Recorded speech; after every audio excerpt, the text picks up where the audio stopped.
the YBA Phoenix Fitness 24/7 basketball facility in Rocklin, California. It's Bout That Life Podcast with your host, Coach C. Collins and Coach MJ. Start. 3, 2, 1, let's go. Hey, welcome to Bout That Life Podcast. I'm your host, Coach C. Collins, where we talk basketball, life, AAU, and everything in between. If you've been rocking with us on the audio side, really appreciate it, man. I know the audio space, this show is doing well. Episode after episode, I'm just seeing, the followers go up, the listens, the downloads, and I can't thank people enough for even when I go to tournaments, people come check it out and they're like, hey, man, just love what you're doing, love the things you're saying. Keep doing what you're doing. You guys don't understand how much I appreciate that. This has been a passion project of mine from day one, and it will continue to be that. I just love sitting down with people, talking basketball, talking life, and just getting people stories. So hopefully that message still rings true to anybody who's checking it out. But with all that out the way, let me get straight to my guest. This is a part 2, part 1 episode, if you want to call it that. I have guests here who, has been really good supporter of mine since day one. I tease him all the time and say he's a ghost because he appears 1 second and then he's gone. But that's because that's just how life works, especially when you're out here busting your butt. But no, if you guys get a chance, I will have the link in the description for his first episode so you guys can catch up on that. But my first guest who I want to introduce is Deon Taylor. And also his son is here, which is, like I said, going to be a really cool and unique perspective. He's on a very good AAU team, which we'll talk about and get into. But with this being, you are literally my first kid guest. So there you go. you accomplished something. You were literally my first youth guest. So, but his son is here, Noah Taylor, also known as No. He's been a part of this basketball culture for a long time. Rest in peace, courtside. He was over there playing with them for a while. So no, this should be a really cool episode. Hopefully parents, athletes, coaches, everyone gets a little bit of insight out of it. And I'm hoping to talk some really cool topics. But without further ado, let me introduce you guys to Deon and Noah Taylor. Thank you guys for coming. I appreciate it, man. It's the start of the new year, so Happy New Year first off. Happy New Year, man. And you guys are literally my first episode in 2025, so. Yeah, man, we'll take it, man. Noah, how you feeling? You okay? Yeah, I'm feeling good. All right, good. So let's get right into it. So again, like I talked to you about before the show, how this format works.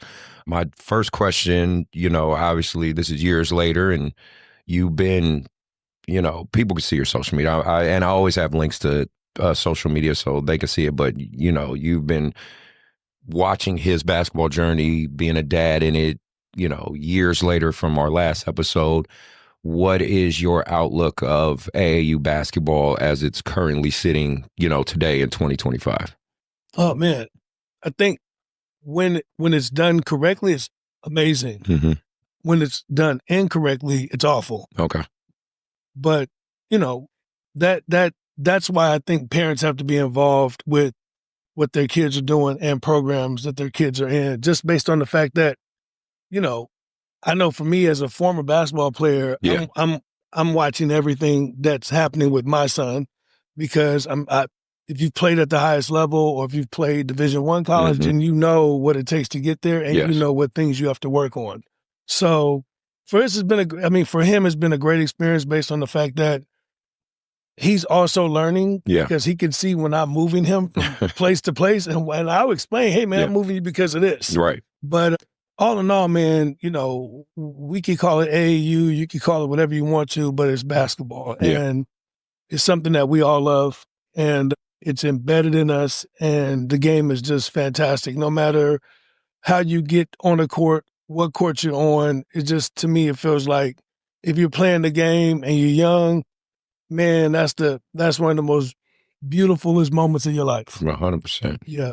So Noah, same question kind of for you. You know what I mean? You as a player, as a young player, how are you feeling about basketball? And when I say AU, I'm mainly talking about just the basketball culture, right? The community of it, the sport itself.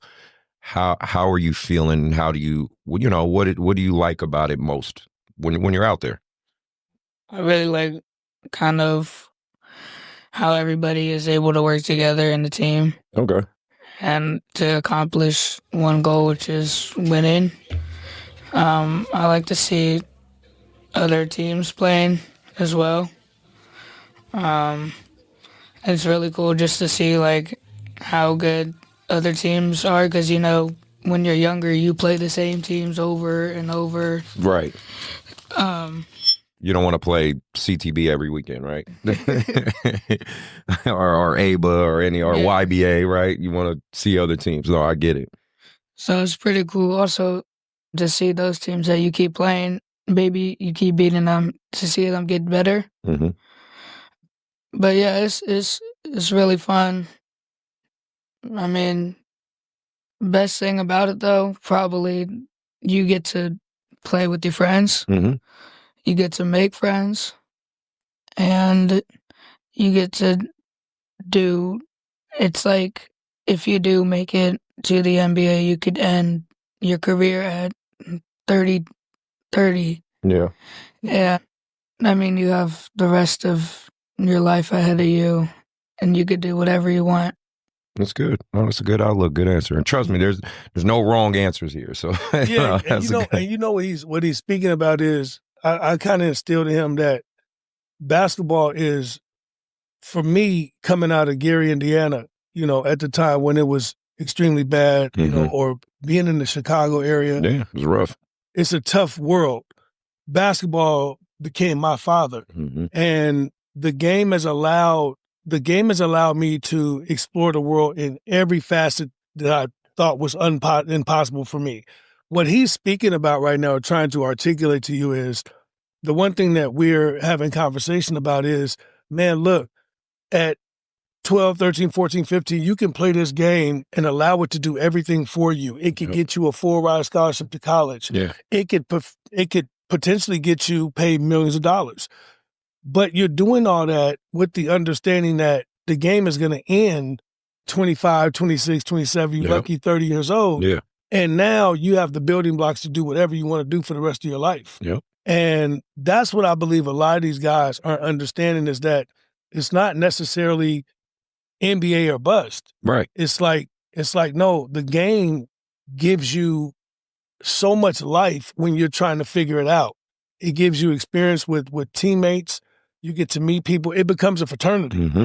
And even for me now in Hollywood, been in this business for almost 17 years, it's a completely different conversation when I meet somebody that hoop. Yeah, right. It don't matter if they're Universal, Warner Brothers, Lionsgate. It doesn't matter. As soon as I say, man, you play, oh man, and then you have all these, and it just opens up a door for you to have another line of business. And it's funny to speak that out, because I'm also of the mindset that if I meet certain people and they tell me they've never played any level of basketball, I'd be like, damn, this probably ain't gonna be a good business person for me. because you don't have that common ground. It's not just common ground. It's just like the game is so universal. Yeah. It's like if you didn't pick up a ball on the playground growing up, then chances are me and you don't have that much in common. You know what I mean? Because it's not like I need you to play at the highest level, but it's just the camaraderie of knowing that you tried to make a shot or you played on the team. Or it's just, I think that energy is needed. So what I think Noah is saying is trying to explain to you that there's an energy around, man, take it as far as you can go and get everything out of it. Mm-hmm. Extract it all. Right. And then when you wake up from it, you like, damn, I got the rest of my life. When I finished playing, I was 30. Yeah. And I'm like, oh man. Now what do I do? Right. and that's the whole thing. So it's pretty dope. No, it is. Well, let's get right into obviously the dynamic of which I think is really cool to talk about is father-son, right? And helping and supporting in this basketball journey. Now, you obviously you're in a very unique spot in terms of not only did you play the game, you are successful in life in general. Let's just call it what it is. You're successful, financially, you're successful business-wise, you're perfecting your craft each and every day. So it allows you to give him potentially the best opportunities, to put that best foot forward. I wanted you to maybe speak on some of that and, kind of as a dad, some of the pitfalls and things you're trying to keep him from falling into. Yeah, man. For me, without the game, then I wouldn't be able to do what I do. Mm-hmm. Just as a filmmaker, for a lot of people that don't know who I am, I'm a self-taught writer, director. Mm-hmm. That means I came into Hollywood without going to film school, without any training in the film space. They don't know your story. You paved your own way. Right. So I was simply a fan of film. Mm-hmm. And there's quite a few people like us, Quentin Tarantino never went to film school. Yeah. It's a lot of guys that just love the art and then they fell into it. Now, with that, I have to make sure people know I'm also a Black filmmaker. So there's a lot of opportunities that we don't get as Black people in Hollywood or in any, position in these worlds, period. Yeah. So we always have to run twice as far. We got to jump twice as high. We got to start from here and then catch up with it. It's always a whole thing. So basketball, the energy around the game allowed me to find my own footing, man, like in this space. So when I'm told no, I'm like, damn, okay, well, I've been told no by 50 coaches. Yeah.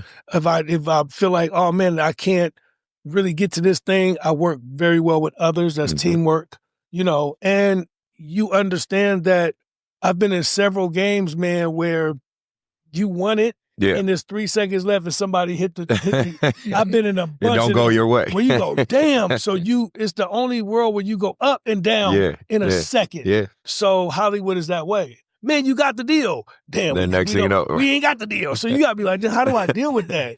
And so I think the game allowed me to have a lot of those intricate moments of how I see things, how I deal with things, allowed me to fly in Hollywood and to get past a lot of things that have stopped a lot of people. With that being said, to kind of counter it with Noah, what's been great, man, is because I played the game and because I lived the game, I also know a lot of things that were done wrong to me. 100%. We have to remember coaches are human. Yeah. They're not, when you're young, you're like, Right. oh, that's coach, man. Yeah. Then you realize when you get older, like, damn, he didn't Like, like me. like he didn't like you, or, You know what I mean? Like, or maybe he wasn't a really good coach because he was limited in his knowledge, That's right? exactly You know what I mean? Or he didn't play the game, Yeah. so he don't really know. So what I'm navigating with my son, man, is I'm not the dad, on the bench at the game telling you what to run. Mm-hmm. I can't. I'll sit back. I'm the dude screaming and yelling. Get the rebound! I'm not get the rebound. So you let the coaches coach. Man, they got to. That's why you let them be. Yeah. But what I'm educating Noah on and what I'm paying attention to is because I'm a graduate of basketball. Yes, yeah. I know when someone's doing it wrong, someone's doing it right. Yeah. And so all I'm doing is becoming the guardrails to be like, nah, we're not really going to do that. We're going to leave. You know what I mean? Yeah, or, No, hey, 100%. that's not the correct thing he just taught you. We're going to do this. Mm-hmm. And educating them on, no, man, listen, everybody in AAU basketball think they got to score 50 points. Guess what? They knew who LeBron was at 10. Yeah. So what do you do outside of scoring? Like, can you pass? Can you rebound? Can you defend? Yeah. Now, what made me really drive him was he has what can't be taught. He got some dog in him. Right. And I've run past a lot of kids, man. It's not just because he's mine. I had to watch. Yeah. Like, I didn't even work with Noah until probably like the last year or so. I'm like, come on, man, let me start showing you things here and there. But when I seen that he had the dog, That's what you when need. I was like, oh man, wait, he finna fight? When I'm like, oh, he gonna fight out there? That's when I was like, okay. Like, Now, he's taking this serious. Like, now I we can gotta can help. Because now I know when you have that, Mm-hmm. when you have a burning desire at anything, it could just that's transferable. So now if you could work on your skill set, if you could use that energy, that is all transferable. my dog mentality from basketball and my dog mentality from playing the game is the same exact passion and burn I have for film. Yep. Right? You can't teach it. No. So people are like, damn, we can't knock him out. No, you can't, because I'm going to get right back up. I'm going to shoot something else. Yeah. Oh, that didn't work? Oh, okay, well, I'm going to go this way. Once you have that, man, you can do everything. So a lot of what he's learning in basketball is also life. Mm-hmm. A lot of times when you ride in the car at 11 years old, he's like, man, what is he talking about? I'm like, bro, this is your life. This it right here, bro. You hear what I'm telling you? Like, he like, man, what? But then I started learning, oh, man, Noah actually can grasp on what I'm telling him. Good. And it's a big deal, man, to have your son be able to listen, because as a father, our jobs is to throw our kids further. Yes. Right? Yes. Not to compete with them, not to let me see what I we used to do. legitimately want to see our kids do better than us.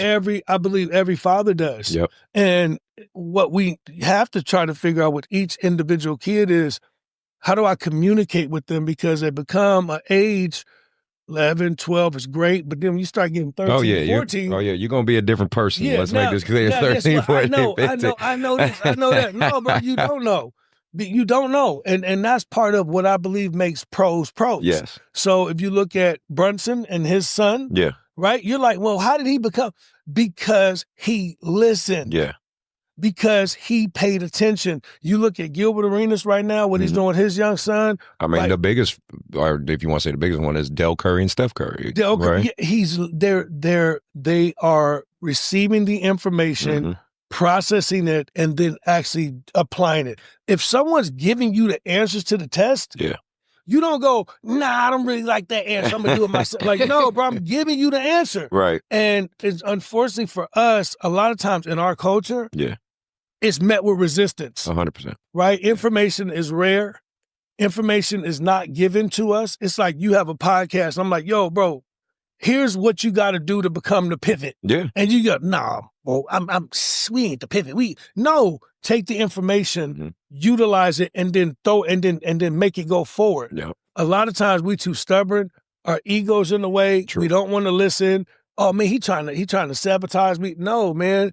If you just listen, somebody can give you the information that will actually change your life. Well, I like that word you said, ego, because a lot of times, like, unfortunately in our culture, we don't know how to, we're saying, I'm obviously speaking on Black men, we don't know how to humble ourselves to receive some of the stuff that I think can help each other. You know, it's always kind of like this adversarial mentality of, no, I got to get it myself, or I got to do it myself. It's like, for some reason, we take a little too much pride in us against them, in terms of, or like, you know, when I mean us, it's like myself against every other podcast out there, or, you know, instead of just trying to think like that's built in us though, man. That and that's something that's a whole nother podcast. Right. No, that's true. That's systemic. Yeah. And for every young Black kid out here watching this podcast, every Black man watching this podcast, you have to understand that's a trait that has been put in you.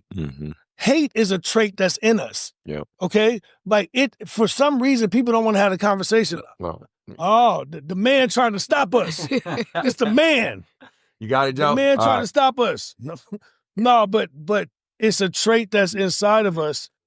Whatever. Can you do that while the podcast live? What's happening? What type of shit is this, man?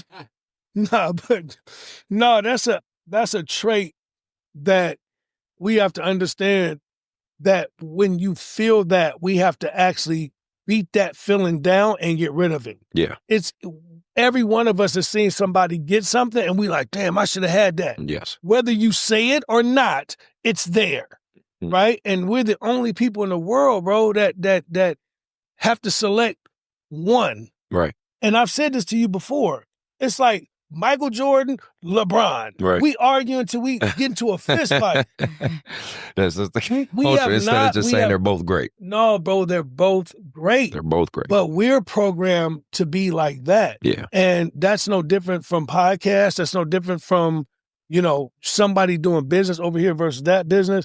It could only be one. Yeah. And that right there, man, is what has to change, because that kills us. Because what it does is, when someone has the ability to actually go do something great and then bring it back to the hood, They can't because they done got hated on, they done got killed. It's met with resistance. Right? This met with resistance, and people don't know, like, oh no, let him get off because he could open the door for us now. Mm-hmm. Paul George Elite, the team that Noah's on, it took us a couple trips to go. Yeah. Now they're the number one team, 11U team in the country. Yeah, we're going to talk about that for sure. Yeah, but the one thing that's unique about them is him.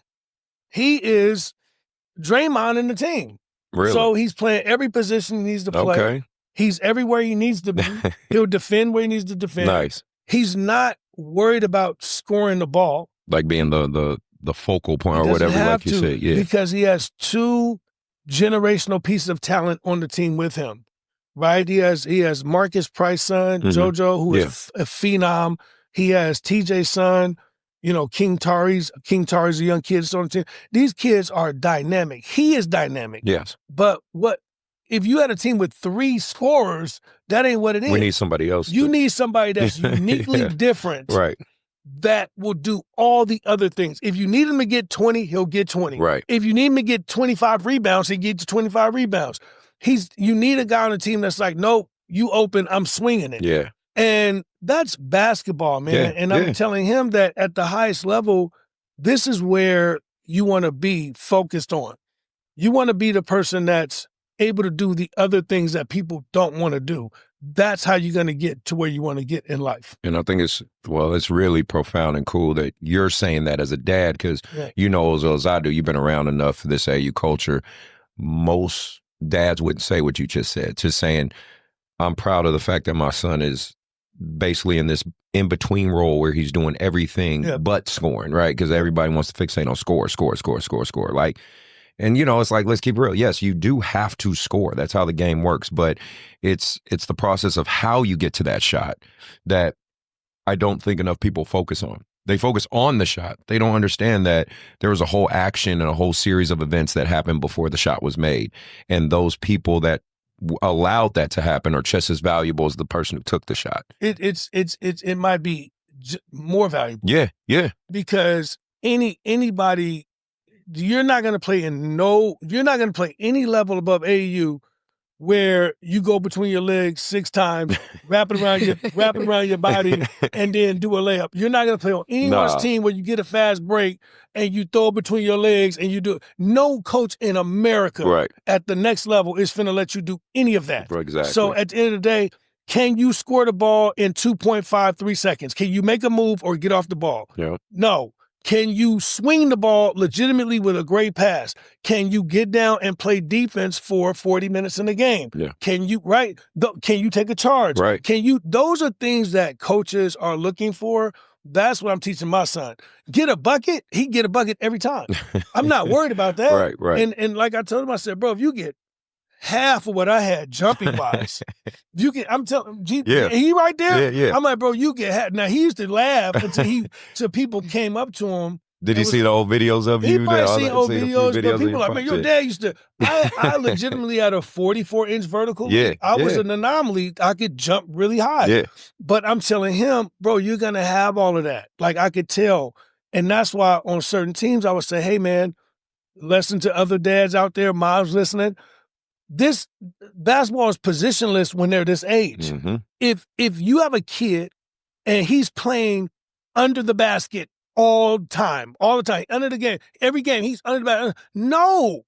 When does he get a chance to dribble the ball up the court? Right. When does he get a chance to swing it and shoot the three-pointer? Why am I saying that? Because these kids are going to grow and be different. Most times, all these kids going to end up being the same height. Yeah. So now you got one kid from 8, 9, 10, 11, 12 that ends up being 6 feet tall that has been a center his whole life. So now when you get ready to go. When he's in high school, he's struggling. He don't know what to do. Because you can't be a 6'2" center. Right, because now all the other kids have surpassed him because they now have a skill set he doesn't have. And now it's too late. So for me, I'm going like, nope, it's universal, bro. He can bring the ball up because he's better, but you will make sure that all these kids get a chance to bring the ball up.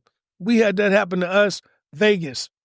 Noah had not had a chance to bring the ball up. Yeah. But I'm telling him the whole time, I'm like, man, bro, you're an athlete, so you're going to figure it out, what a lot of kids won't. They got to Vegas in the championship game a couple years ago. They could not bring the ball up the court. The people that normally bring the ball up. Right. Guess what? Said Noah here. Give it to Noah. Noah, power it down however you can because you're an athlete. So right. You know what I mean? Because now he's using all of his athletic ability because you're not going to take it from him. Yeah. He's strong enough to pick it up, right? Then he can make a pass. And he can make a pass. So I'm like, now you got to learn like that when you could have let him be dribbling the entire time. And now when you need a strong guard to bring the ball up, that's what it's going to be. So a little bit of it is like just knowing what we're trying to educate them on and then drawing a line so they understand why they're doing it and making sure coaches know, man, at 11, 12 years old, man, it's not the NBA, bro. No, like, it's not the final product. Kids is going to other teams. Why you go to that team? Yeah. Like, bro, look, he went to that team because he's going to have a better opportunity as a young man to be seen. You should instill that. Right. You should applaud if you have a really good player on your team and he goes to another team that's going to give him a better shot. I feel like, no, bro, go. Or get your program up to where other kids want to come to you. Yes. Yeah, right? That's where it's the balancing. Oh, man, it's so crazy out here, man. I'm learning. Yeah, this is my first child in AAU. So I'm going like, wait, why y'all doing that? Exactly. Now I've learned the energy around it with him. Now I'm like, all right, well, we got to figure it out. Yeah. You know, so I just tell him, it don't matter what uniform you put on. It don't matter who in front of you. What I say, if whoever's in front of you, do what to him? Kill him. That's the right way. That's 100% the right way. Well, then now it's your turn to talk. I want to hear you Sit talk. up a little bit, Noah. Sit up. I want to hear you talk about, you know, how, like, obviously your dad is your biggest fan. Yeah. and probably one of your toughest coaches, right? As he should be. You know, how do you feel about that? How's it feel like, you know, like you said, having dad out there saying, come on, man, grab the rebound, but also cheering for you and trying to, you know, he's helping you be on teams that are challenging you. Like he just said, he's proud of the fact that you're this versatile player who can do everything. I mean, how does that feel from your side of it? Well, I mean, it's helping me a lot. Like, sometimes I'd be on the block doing nothing, and then he'd be screaming at me, flare, flare, flare. I'm like...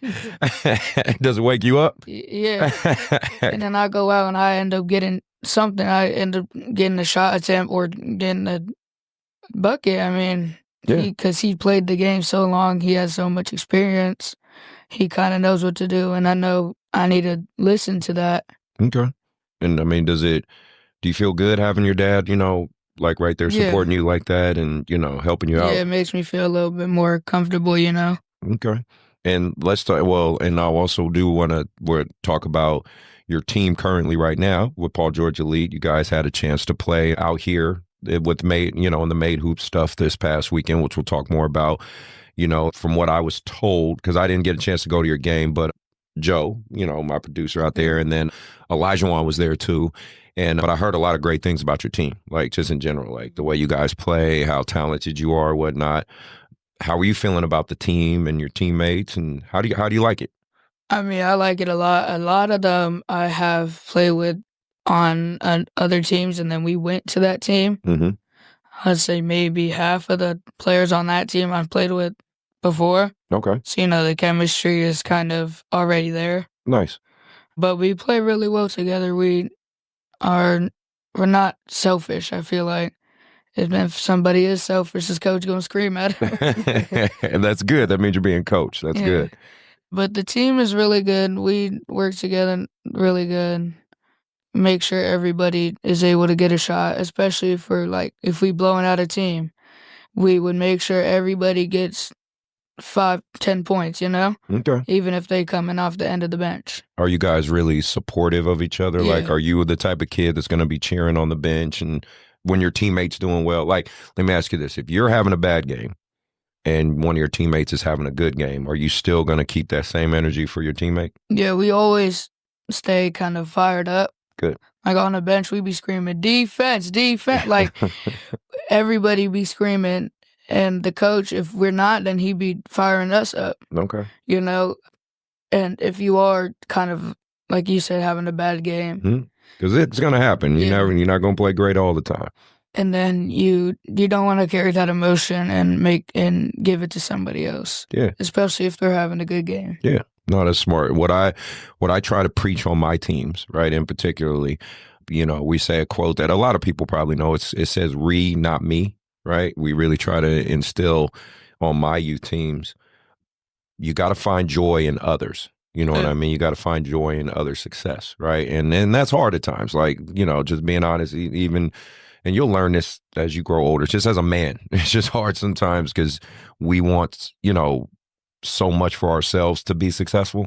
Sometimes we can forget to appreciate others' success, you know, and I think basketball is a good teaching tool to help instill that in a lot of young men and women, you know, to find joy when the person next to you is doing great, even if you yourself, right, aren't doing the best. And then that's what I'm just saying. You could have, there's one thing you'll learn in life, and, you know, your dad will speak on this, I'm sure, too. You know, good and bad's always going to happen, right? Good things, bad things, whatever.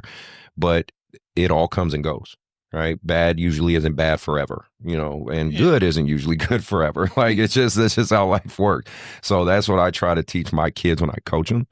I say, look, okay, you know, 2 bad games, you shot terrible. Like, let's say one of my best shooters just can't make a shot. I'll give you an example. It even happened recent. When we did the Adidas tournament, my 8th grade lost to Lake Show.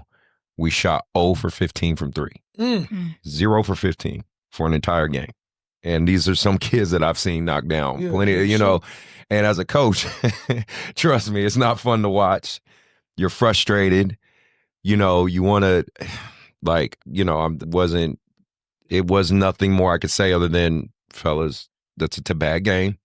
We have to learn from it. We got practice Monday. We got to get to work. And between now and then, get your shots up, because we can't go, because this was the weekend before Made Hoops. So I was like, we can't go 0 for 15 and Made Hoops. And sure enough, my 8th grade went 4-0. And, that's you know what I mean? Like, so that's what I'm saying. Bad happens, right? But it doesn't happen forever. Just like good happens. But it doesn't happen forever either, because we went 4-0. Next Made Hoops stop, we can go 0-3, right? Obviously, we don't want to. So I'm big on teaching that. And hopefully you're learning that lesson as well. I want to talk more about your team a little bit too. So your coach, right? Are you enjoying, you know, your coach? And I mean, I don't know him personally, but, you know, obviously I'm assuming he's a solid coach, but having a good coach holding you accountable, you know, is that important to you? I mean, yeah, it's really important because I played on another team before Paul George Lee. I won't say the team name. Yeah, that's fine. But it was like I was isolated from the team. I didn't get as many minutes, as much attention either. And then we moved to a bunch of other teams, and then we came to Paul George Lee. So I feel like the coach really matters a lot. Okay. Because sometimes you have all your best players on the bench, and then you don't put them in, right? You know, or you put them out there and you don't know what to do with them because you've never had that level of talent on your team. And a lot of coaches also, they don't know what a kid can do. Okay. Do you think when you're in the game, right, and your coaches, like what coach, and like this is more or less my question I want to ask is like, what coaching style do you think you respond to? Do you like your coaches to, and I'm asking you a lot of this just so you understand, because this is the old heads talking. Like, we talk a lot, and a lot of media talks a lot from the older guys, right? How we, and fairly, and even I can agree unfairly sometimes, we talk about how you younger guys are so soft, right? We're like, man, they're so soft. They're mentally soft. They're physically soft, blah, blah, blah, blah, blah. Well, this is one of the unique times I get to talk to a kid, right, like yourself on this show and try to get your perspective, because that's important, you know? And I don't think it's, quote unquote, your guys' generation soft. I just think you guys got to be taught differently, right? You got to be talked to differently. So that's why I'm asking you some of the questions I'm asking you. You're kind of representing your generation's youth side, fairly or unfairly, but that's kind of what you're representing right now. And so that's why I want you to speak on some of that. Like, you know, I've been fortunate enough to get good response out of the kids I coach, but I'm a tough coach. You know what I mean? Your dad could tell you, anyone who tells you, I am not an easy coach. And that's what works for me. And a lot of my players, I get the best out of them through that. Some kids react well with coaches who are, you know, I would say a little nicer, right? Easier, if you want to call it that, or maybe softer, more what we call cerebral coaches. They do a lot of they challenge your mind a lot, right? They might not yell at you, but they give you like these looks, or they do like, you know, they just kind of like, I've seen coaches where they've kind of just clapped and get a response out of a kid. So, you know what I mean? Yeah. For you, what kind of coach do you think helps fit you the most? So I really only had one type of coach since I've played. Not, like you said, soft, like they're not yelling. They yell. Okay. You know, but they're not screaming and cussing. Yeah. Like, it's kind of in between the two. Does it bother you, or it just kind of, you think it like they're just passionate? Do you think they're passionate and just very. motivating? Okay. And like, can you recall a game where maybe like, whether it's, you know, with Paul George Elite or any of your teams where a coach like got in you and it really motivated you to get out there and play well? I think we had one game, what was it, Vegas Elite. The coach, he took me out the game. He pulled me over to the side. He was like, no, you got to go get the... I mean, he was like, because I didn't have a good game. Yeah. That was the first time I played Vegas Elite. And we were playing up. No, okay. So it was like I wasn't having a good game. We were losing. We weren't doing good. I was at on a different team at the time. I wasn't on Paul George Elite. Yeah. And I was like, okay, the second I went back in, I got 10 points, 15 rebounds, 5 assists. I was going crazy, and then we ended up losing the game by like 4, I think. Still sounds like it was a good game, though. But everybody started to kind of get feel for what to do. We were getting trapped. We didn't know how to deal with a trap. We ended up breaking the press. Everything just started going well, but we couldn't finish, you know? Yeah, and that happens. But like you said, that coach took you to the side, kind of lit in you a little bit and lit a fire under you, right? Good. And then, well, let's talk. Well, you, Dad, what kind of coaching style do you think gets the best out of your son? We're trying to look. It's great that he's answering that way because he's spot on. Yeah. It doesn't matter. You know, I feel like you have to be in a place with these kids where I'm explaining to him in this moment, if someone's yelling, if someone's screaming, if someone's cussing at the top of their lungs, whatever coach that might be, right? Whoever that is, just understand it's about that moment. Yeah.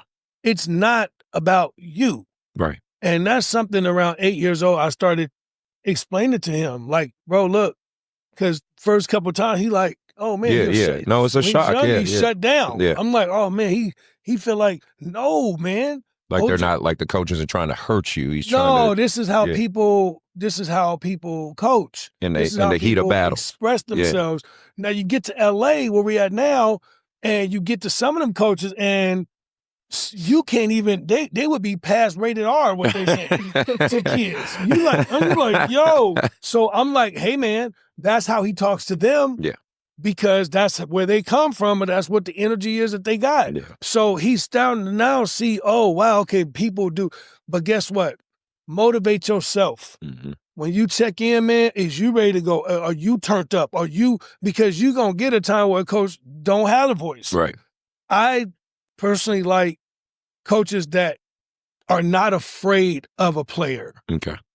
Because when you make a mistake, tell him he made a mistake. And tell him how to fix it. Yep. And then go back to war. Yeah. I don't want a passive coach with, it's okay, man. You just... right? I'm not a fan of that either. No, because, you know, when you get to the next level and you start playing for real colleges, ain't nobody taking it easy on you, man. People not going to play around. That's their livelihood. This is livelihood. This is jobs. This becomes a whole thing. So now coaches dictate what you're doing, and you got to be able to be a business person. Go, okay, I should have got that rebound. I got it, coach. I'm going. Now you'll find out that the hardest coaches in the world, when you go all out, they don't yell as much. Yeah. Or if they yell at you, it's because it's something you should have done that you know you should have did. Yes. Right? And that is what I think is amazing. Before Coach Thompson died, magnificent coach, Georgetown, 100%. Coach Allen Legendary Iverson. Coach. When I was coming out of high school, I got to play for him in the summertime. And we got to play 2 games with him. And I'm jumping, I'm dunking, I'm doing, and he like, come here, pull me over to the side. This is Coach Thompson, bro. And, he ain't no little dude. and I'm looking at him, and he like, motherfucker, I know you could jump, but can you play defense? Right. And I'm going like, yeah. And he's like, well, then use all the athletic ability and get a fucking stop. That's him to me. Yes. And I'm like, damn. So I remember walking, the buzzer went off. I'm like, damn, this is crazy. I just got 2 dunks. I'm thinking to myself, like, he was right. Yeah. He knew that I could be a better defender than I was because of how athletic I was. Yeah. So he was challenging me. Yeah. Now, the first time he said to me, I was crushed. Like, damn, he don't even like me. Like, no. He just knew you could do better. He just knew I could do better. And I love that about sports because guess what? Black men, black kids out there in America, black women, man, we get into this next level of business. They ain't nobody taking it easy on you. No. They're not finna tell you at Tesla, hey, you know what? I really think you could do a better job. Man, your ass fired. Man, Kaiser not gonna bring you in there and be like, can we just tell you one thing? Like, no, you fired. Like, get out of here, man. If you're not performing, if you're not doing what you're supposed to do, get out of here. Nobody got time for that. Nobody got time for you to be babied, for you to be stroked. Yes, we get it. But when it's wartime, man, it's wartime. And it's not about, look, this whole game and this whole thing that we're talking about right now is, what do you do when everything goes wrong? Mm-hmm. That's what determines who you are in basketball and in life. What do you do when nothing's right? Yep. What do you do when you're down 15, you can't make a shot, and it's 6 minutes left on the clock? Yeah. You got 3 fouls. What Noah shows up? Yeah. Do you tuck your tail, put your head down, cry?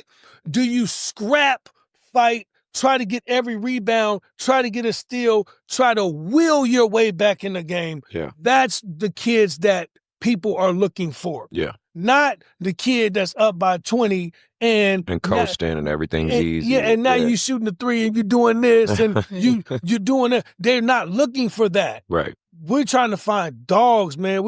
And we want those dogs to be transferable to life. Yes. You know what I mean? So a part of this is like, no, Noah, no, Aiden, no, Milan. For my kids, I'm like, hey, look, this is what we're learning. We're going to learn how to actually roll with the punches because it's not going to always be great. Sometimes it's going to be hard. Sometimes it's not going to be fair. Sometimes things are not going to work out for you. But what do? Do you cry? Do you die? No, you get stronger. Yeah. You say a prayer, you hold your head down for a minute, you pick your head up, and even if you make a mistake, guess what? Next play. And that's life. And I'm telling them that for life. Next play, bro. Yeah. A lot of these kids don't know next play. Yeah. Damn, I really messed up. Next play. Yep. Because if you watch someone like Kobe, you like, damn, he just missed 18 shots in a row. He's still taking number 19. You know why? Because he had a next play mentality. Yep. Now, some people gunning. Yeah. Kobe, to me, wasn't a gun like that. No, Kobe was just he was an elite scorer. Yeah. And he was so skilled to where he knew, I missed that. You didn't make me miss that shot. Yep. I tell him all the time, I'd be like, bro, I'll be playing still today. I'll be like, the only thing gonna stop me is you better hope I miss. Because I still don't, there's nobody that I feel like, oh, you can lock me up. I can't. No, you better hope I miss. Right. Because you're not going to dictate anything to me. I'm going to dictate what I want to do to you. Yep. So now for these kids, they're learning how to probe and pace, slow down. Who's open? How do you make correct pass? He'll tell you now, we could be in LA and I'm like, bro, come on, we finna do this drill. What's that drill? We just gonna pass for an hour. What you mean? Chest pass. Right. Bounce pass. The fundamental. One hand pass. Left hand pass. Left hand layup. You're gonna learn how to do these things because in a moment, guess what? Half the kids that we like, oh my God, look at him, he crazy. He can do this. They can't even make it pass. No, you're right. Yeah. They can't even make a correct chest pass. Yeah. If you understand the game and you understand Michael Jordan, you will now. No, I would love the debate for this, but I will tell you right now, there was never ever a more technically sound basketball player in the game than Michael Jordan. Oh, yeah. You know, I agree. A lot of people don't understand that conversation. Yeah. Michael Jordan, if you ever watch him, everything is technically perfect. Mm-hmm. Now, all the flair that he has, the tongue, the lean, all that's his swag. That's the marketability, but the swag. 100%. If you watch the game, hand in the passing lane, defense, 2 feet, shoulder width, hands out, right? When he shoots the ball, if you look at his form, I'm looking right here. Look at perfect form, arm up. Footwork, always footwork, great. left, right. When he makes a chest pass, thumbs down, one hand pass, left him. Everything about him, because guess what? Coach Dean Smith, North Carolina, told him, this is how you play basketball. Kenny Smith, the same thing. This is technically how you play the game. All that other stuff, bro, that's out the door. So for us, I'm like, you're going to learn the basics and the fundamentals, and you're going to be great at what you do. It sounds like he is. He up, man. Yeah. He up. No, you up, baby. You up, man. But I roll the ball with him against anybody. No, I'm that dad. That's all right. I'm like, bro, because a lot of it also is confidence. Yes. Yeah. If you ain't got no confidence, you can't beat nobody. Yeah, right. We've seen Ben Simmons. Have you ever met Ben Simmons? No, I haven't met him. Ben Simmons. But I've seen him, of course. Ben Simmons taller than this wall. Yeah. Hands big as this thing right here. I'm looking at him. He's a I'm giant like, yo, this individual. is crazy, bro. Like, Point I'm guard. like, yo, I would. But if the mind ain't there, it don't matter. Because guess what? You roll the ball up with him and Ja Morant, Ja finna eat his lunch. Ja finna eat his lunch. He's confident, man. Because he's confident. And that's what the game is. And that's what the NBA getting ready to get back to. All this, oh my God, his body is phenomenal. Look how he could jump high. That's finna go out the door because they done paid too many of these guys that don't got no heart, don't got no confidence, and guess what?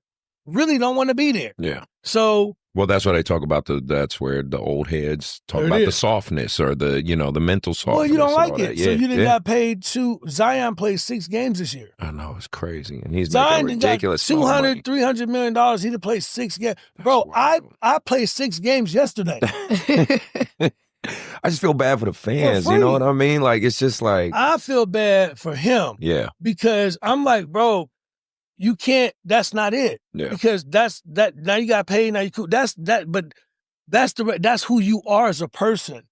Man, I'm on the court, bro, for free. Yeah. So I'm that guy, man. It's been great to watch, like, even now, film, awards, all the stuff I'm doing. He'll tell you, man, 11, 12 o'clock at night, bro, I'm in the back shooting. Yeah. Because it's my sanctuary. And now it's great because sometimes now my knee be hurting. I'm getting old. Now I go to the bathroom, look out the window. I'm like, yo, this is crazy. Exactly. Crazy. No, but I want them to have that, man, because that's what's going to take you there. Yeah. Nothing else. If y'all listen to this podcast, man, trust me, your heart, your desire to compete is going to far outweigh your talent. You're going to run into talented guys that could do all kind of stuff. But when the fourth quarter comes and they tired, can you outrun them? Can you outjump them? Yeah. Can you push them down? Do you have the will to go get that? Yes, that's going to make you be a winner. So you look at guys like J.J. Redick in the league and what's my man, Caruso. Right? Yeah. Bro, these aren't the most talented. No, but they work hard. They outwork everybody. Smart, like all the above, 100%. They outworked everybody, right? Yeah. They outworked everybody. Brunson outworked everybody. Yeah. Yep. The work does the work. That's it. Well, so for back to you, Noah. So what's your overall dream for basketball? Like, what's it good? Because that's, like I said, as me and Dad were joking and laughing, saying that's kind of the cool part of this episode. You could watch it, years later when you're in high school or something, be like, oh yeah, I did say that back then. But, what's your overall dream that you would like to accomplish with basketball? I mean, just get myself successful. Okay. Be able to have a good path ahead of me. Okay. Not necessarily the NBA, but like if I could get there, you'll take it, huh? Yeah. Right. Hey, but like as long as I could get successful and a good path to lead me, then I will, gladly take it. Okay. So let's go step by step. So you want to be a varsity high school player, right? Okay. So let's talk about that goal real quick. Getting to that step, right, to be a high level varsity high school player. Well, let's ask you right now, how often are you working on your game? Every day. Every day? How many hours you think you spend working on your game? 1 to 2. Okay. No, that's good. That's good. And then, and you're doing that pretty much like 6 days a week, 5 days a week? Yeah. Okay. And then when you practice, how many days a week do you think you're practicing with your teams and whatnot? Well, the team practices every day. Okay. Well, the coach has 2 teams. He has Dream Chasers and Paul George Elite. Okay. And So you're Dream practicing with like... practices every day, Okay. except for, I think, the weekend. Okay. And they go for 2 hours. Okay. So I usually go there. All right. And then if the team has practice, then I would go there. Okay. But it's usually every day. So you're training on your own and going to practice. Okay. That's good. Most kids your age aren't doing that, just to be honest with you, right? Even in my club, AAU, I get 2 days a week with my kids, and I don't even know if the kids are working on their own enough and stuff. So that's good you're doing that now. That is a good thing. And then, so though that I think will set you up for a lot of success when you get varsity high school. Have you been to, have you seen some varsity high school games? I'm sure, I know you've been to NBA games. You've all been to that, but have you been to like some college games or some high school game? We went to one college game. We went to Notre Dame's game, right? Okay. But the only high school I've seen is like on TV. We haven't been there in person. Okay. Well, you'll go. Oh wait, you seen Bronny play Sierra Canyon versus and Mercy Miller. Mm-hmm.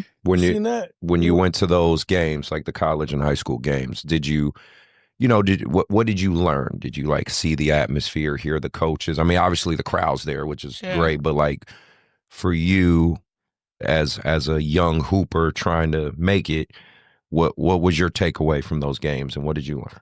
Well, I learned a lot, kind of what the atmosphere would be like, how the coaches would be. A lot of it was, it was 2 really good teams. Mm-hmm. So it was it wasn't easy for one team to win. So it was the whole game was competitive. So everybody was on their feet. Everybody was fired up. Everybody kind of had a motor the whole game. Okay. And it was really cool to see it because it was you got to have that motor the whole game if you're playing a good or bad team, Yeah. Let me know what the coaches would be like. Both coaches were really passionate. Mm-hmm. It was a really fun experience to go to. No, that's good. And and it gives you a good visual of okay, that's what these kids look like just the height, the size, the speed, the athleticism, you know what I mean? You see it and you're like, oh, okay, this is the real deal. This is what I gotta work to be if that's your goal, right? So if you get the opportunity to play college, do you have any colleges you like, or any kind of ones you're like, oh man, I wouldn't mind going there? Any of those type of thoughts? You're so young. I got to worry about it for a long time. But if you have one, when I was your age, I like Cal. But I grew up in the Bay, so everybody loved Cal. But maybe you might have one. Just based off what I'm thinking right now, probably a college in LA. Okay. Because I don't want to really go to Texas or something like that. Okay. Yeah, I don't blame you. LA's got great colleges. You could go UCLA, USC, Cal State Fullerton. You got beautiful campuses, a lot to pick from. San Diego State, University of San Diego. Trust me. San Diego State, where your dad went. Not bad. Right. Went to the championship. No pressure or anything. No pressure or anything. Go to the Aztecs.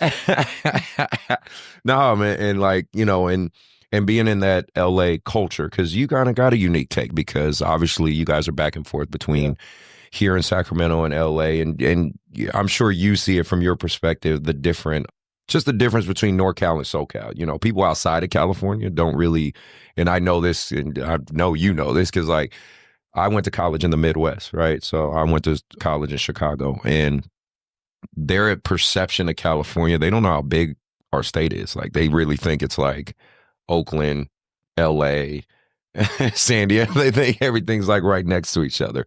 You get the unique perspective of kind of playing on both sides of the coast and playing for, high level teams on it.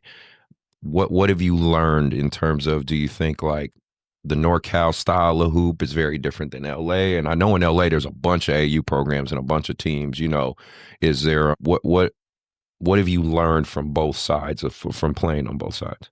I would say Northern California is tougher. I feel like they would want you to be more kind of mentally prepared for if you play like a team like, let's say, Vegas Elite or Arsenal, the atmosphere be crazy. They be screaming, yelling. Yeah, Arsenal's definitely a crazy program to play against. They prepare you for that more. I feel like LA's a little less of that. Okay. But there's still a lot of coaches and teams that will do that. Like Paul George Elite. Like Lakeshow's the Bay. I played on Lakeshow, but Lakeshow as well. Yeah. They're a good program, but overall pretty tough program too. But I do feel like Northern California is a lot more like fundamentals. You need to know how to do that. Like they prepare you for what's going to happen if you keep playing basketball and you get to the next level, Yeah. You feel like the coaches out here and the style out here is helping you get ready for that next level? Yep. Good. Well, good. So that's good for NorCal. No, I think I'll tell you, man, just me being a Midwest kid and then coming here is interesting because I do think that Sacramento and Oakland, has been a hub for talent. Yeah. Now, what I think it's completely different than LA. I know a lot of LA guards. I know a lot of people from LA. Yeah. There's a mentality here like the Midwest that you get. Like I'm telling him and, educating him on basketball a little bit.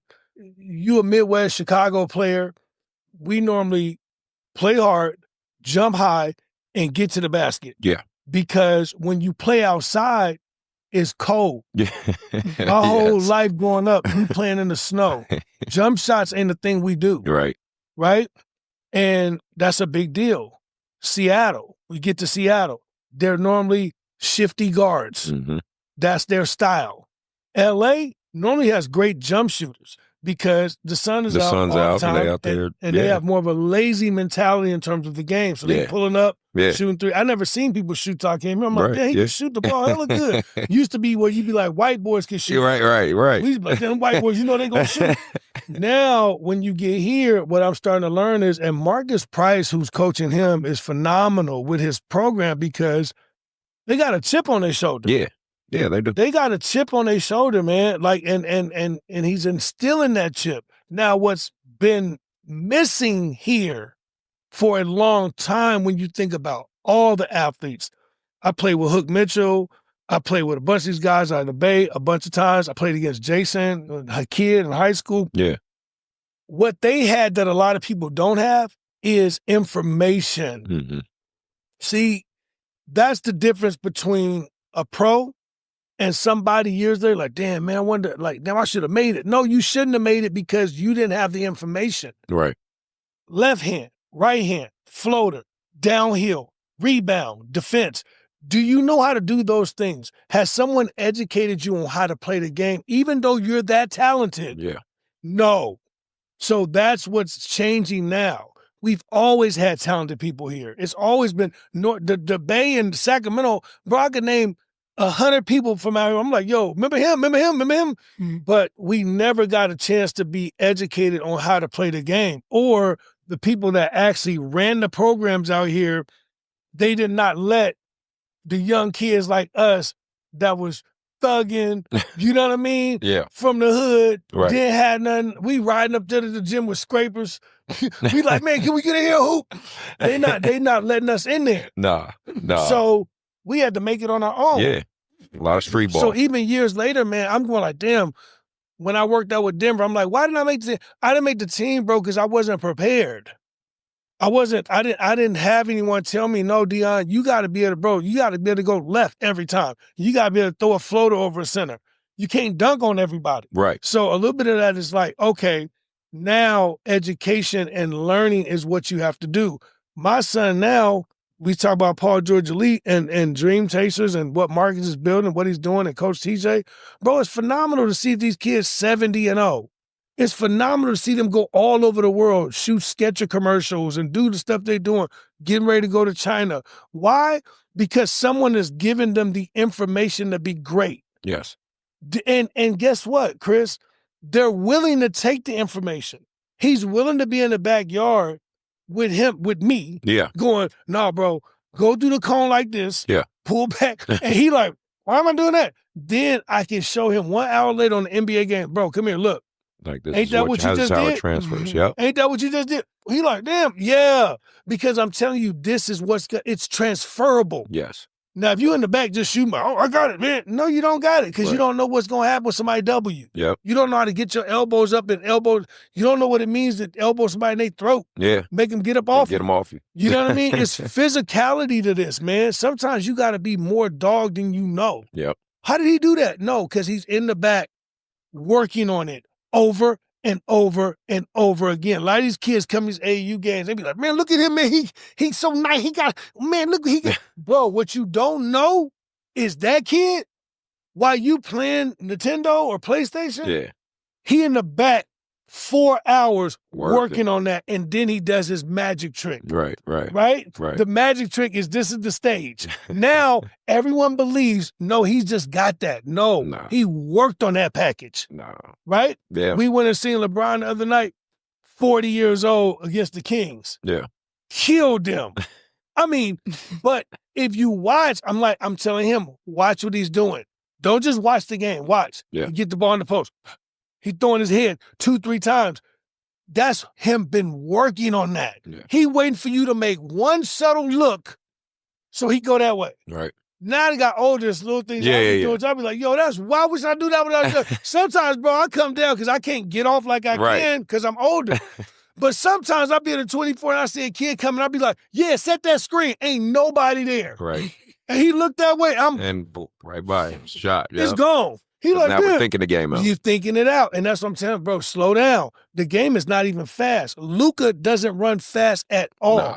Nah. Embiid does not move fast at all. Nah, Joker. DeMar DeRozan is not moving fast at all. They're moving at the pace in which they want to move. Yeah. That's why when you see somebody like De'Aaron Fox run that fast, you're like, damn, that's great. He held that. He fast this way. Yeah. He crafty. But most of these guys know, man, they going to go at their pace. Yeah. And if you begin to learn, you'll see that most of the point guards, Kyle Lowry been in the league 20 years. Yeah. Never dunked on nobody. Never threw it down. Just on the ground, moving at his own pace. Chris Paul, 40, still playing. Never dunked it. Never, just a pace. He just know where the ball need to be, know where he need to be, and that's the game. Yep. That made $500 million being in shape. Yeah. And that's what I'm saying, bro, just let them do all that. Right. We finna drop right on past all that. That was really nice what you did. I'm like, bro, just, you know what you're gonna do? Rebound him. Yep. Right? You'll be better on your possessions. Yep. And that's what I really love about what he's doing and what the team represents. It's like, no, bro, are you consistent? How many shots you took? Oh, you took 12. How many did you make? Oh, you made 8? Perfect. You're a plus. How many rebounds you get? Oh, I got 15 rebounds. I got 12 rebounds. Oh, how many people did you stop? That's what we're looking at, because when you get to the next level, that's what they look at. That's what matters. And guess what? That's what matters for me in film as well. What did I do when I woke up this morning? What script did I work on? Am I going to push it from beginning to end? Yes. Am I going to get a movie made? Yes, I am. I'm working on a Floyd Mayweather documentary. Yeah. How am I cutting it? What am I doing? No one's looking over your shoulder going, let me see that Floyd cut. Right. It's like, you have to be responsible for it. So I really like this platform, man, because you get to educate people. That's all I'm trying to do. You did a great job, man. You did good, man. But I really like what you just talked about with Northern Cal in L.A. He's right, because he's experiencing both. Yeah, he is experiencing both. And he's starting to see, like how the practice is with, like, Corey and Chris Johnson, like LeBron's trainer. He's over there with them. And then he's also getting the experience how the kids are. Yeah. And then when he comes here, it's like, no, it's more competitive. You know why? I'm telling him also, bro, they headhunting you. Yeah. right? Like it used to be a long time ago. He'd Yeah. like show up, be like, "Oh, I'm Noah Taylor. How you guys Right, doing?" right, Like, right. They're like, "Oh, he's such a nice kid." Now they're like, "Oh, that's the dude." Hey, right. They like, hey man, that's the dude that That's- killed us last time. Like, Now yeah. they headhunting. Now I'm telling him, bro, you a ticket. Yeah. Because when you step out there, if they could cook you, and they see you doing all this stuff, they see y'all team. Yeah. Marcus got the team, and Marcus, like I said, I'm bringing it back up, man. He's doing such a great job, and so are you, man. Like with y'all programs, because you guys are educating people on how to play basketball. Yes. And if you don't want to be educated on how to play it, leave, bro. Like go shoot, go jack up 30 shots with that other team. I tell people that all the time. These kids, man, they start, now he watching, he's like, damn, that's crazy, Dad, you was right. Like, yeah. I said, that kid, ain't no way in the world that kid gonna be able to play against you. Yeah. In 1 year. Yeah. Because they don't know nothing. They're not Right. learning nothing. They just learning how to run down the court and shoot the ball. Like, no, man, educate these kids. If y'all out there coaching, if you a parent, first of all, get your ass off the coaching staff and get to the other side. Your job is to coach them at home. Yep. Coach them at home, teach them at home, and then let them be in the game. That's for real. Now, here's the other thing. You can't expect them to be able to shoot the three, drive the lane, do the crossover thing that you want them to do if you ain't worked with them on that at home. Exactly. Now, all of a sudden on Saturday on game day, you like, do that crossover. Right. And you ain't even worked with them on the crossover. Or it's the coach's fault. Man, and I we done only seen get it. them for like an Man, hour. I done seen that a bunch of times. I'm looking at the parent like, bro, did you work on that with him? Because he not finna just miraculously do it. You know, you should have cut right there when you supposed to be there. And I'm going like, no, that ain't the right cut he's supposed to make. Kids sitting over there like, I don't know what to do. So a lot of it's like, man, if you're not going to spend that time with your kids, then just enjoy them playing the game. If you're serious about it, spend time with them outside of what the coaches are doing. At 8, 9, 10, 11, 12, 13, 14, you the coach. You educate your kids on what to do, and then you deliver your product to the coach. Now, if the coach doesn't know what to do with that product, now you can make a decision on what you want to do. Mm-hmm. And that's what he was speaking about earlier. I'm looking at it, I'm going, bro, you athletic, you fast, you jump high as hell, you taller than everybody else. Ain't no way in the world you sit on no bench at 8, at 9. There's no way. And I'm like, we going to go over here. And soon we make that move like that, now what happens? Now all these kids ranked in the country, 11 years old. If I would have left him in the situation he was in, it would not have been right. Right. But that's our job, is to navigate our kids or navigate our teams and be like, no, we're going to make this move. Mm-hmm. And then we pour into them, man, so they can be great. Because at the end of the day, it's not about an NBA. It's about being successful. Yeah. The basketball game allowed me to have $100+ million company that I run and I own. This game gave me that. Yeah. You know what I mean? And it's just fuel and drive to do the things great. Some of the stuff Noah's learning how to do right now, I never knew until I got older. So I'm just fascinated to see what's going to happen to him in the next year. No. And I'm like, damn, bro, now you starting to do this. I'm like, yo, this is wild. And you're right. This last tournament was the first tournament. People were like, yo, your son? I'm like, yeah. They're like, man, because he playing with a motor. Yeah. And that's something that a lot of kids don't have either. No, they don't. So I would tell you this, if your son or your daughter's out there, you will understand this when I say it. If your son has a motor, you will know it. You will know what a motor is if your son, if they have it and they're not as skilled, please help that kid, because a lot of these kids don't have a motor. They don't have that thing that makes them not stop. Some kids are uber talented, but they don't have a motor. Right. A motor, you can't buy. A motor is, there's been a few times with him, I'm like, hey, bro, breathe. Like, bro, you finna pass out. I'm like, I never had that. Well, I'm Right. like, you finna pass Well, out, you gotta bro. tell Like, him, stop working out. I'm waving to the coach like, yo, take him out. Take him out, bro. He like, you know, a dog run to their heart bust. Yeah. I'm looking at him like, this boy heart finna, I'm like, bro, you finna pass out. But like you said, that's just him. No, you can't teach that. And that's, Can't. I hope he never loses that.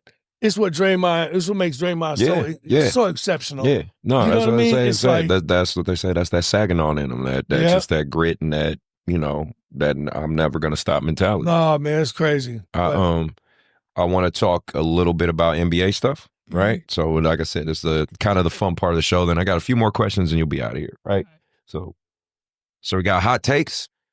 Obviously, the first big point of news that a lot of people are talking about, obviously, in Sacramento is Mike Brown being fired. My personal opinion, I think I expressed it on my social media, don't think that was necessarily the best idea. I think it was kind of a knee-jerk reaction. But you can't knock it, I guess, for right now, because they did go 2-0 since he's been gone. And Doug Christie's been doing a great job as far as in this small sample size of him coaching and whatnot. And shout out to Doug Christie, because he is a, Sacramento guy. He was with that team with C-Webb and those guys back in the day. So, him doing his thing. But obviously, again, I think I've been trying to research the details on why they got rid of Mike Brown. Don't 100% know. Some rumors say it's because he suggested having DeRozan come off the bench. Some are saying there was a strenuous relationship between him and De'Aaron Fox. Who knows? Obviously, that's internal. Maybe some stuff will come out later on.